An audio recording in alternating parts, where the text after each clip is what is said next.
एक पिता ने अपने बेटे को समुद्री घोड़े जैसा नहीं बल्कि समुद्री वॉलरस जैसा बना दिया, यानी उसके हाथ पांव काटकर उसे वॉलरस जैसा रूप दे दिया। फिर वो उसे पानी में घसीट ले गया ताकि देख सके कि बिना चारों अंगों के उसका बेटा तैर सकता है या नहीं।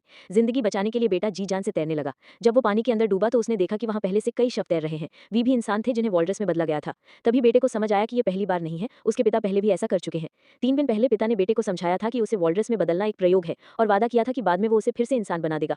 लेकिन पानी में पड़े शव देखकर बेटे को एहसास हुआ कि ये सब खेल बहुत खतरनाक है। वो जैसे तैसे सतह पर आया और पिता से कहा कि तुरंत उसे इंसान के रूप में वापस बदल दे।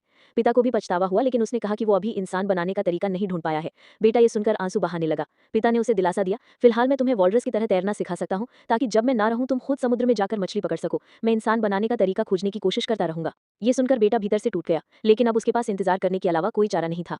पिता रोज उसे तैरना सिखाने लगा, मछली पकड़ना सिखाया और ये भी सिखाया कि समुद्र में कैसे लड़ाई करनी है ताकि कोई उसे नुकसान न पहुंचा सके। लेकिन एक दिन पिता ने कहा, इंसान में वापस बदलने का तरीका कभी संभव ही नहीं है। ये सुनकर बेटा क्रोध से गरज उठा। उसकी गरज सुनकर दूर खड़ी उसकी पत्नी चौंक गई, क्योंकि वो अपने पति की आवाज पहचान गई थी। वो तुरंत बंदूक लेकर घर में भागी। अंदर आते ही उसके होश उड़ गए। उसने देखा कि उसके पति की दोनों जांघें एक बाल्टी में रखी हुई हैं। उसे समझ आ गया कि कोई बहुत बड़ा हादसा हो चुका है। वो दौड़ते हुए अंदर पहुंची और वहां पिता अपने बेटे से रो रो कर माफी मांग रहा था।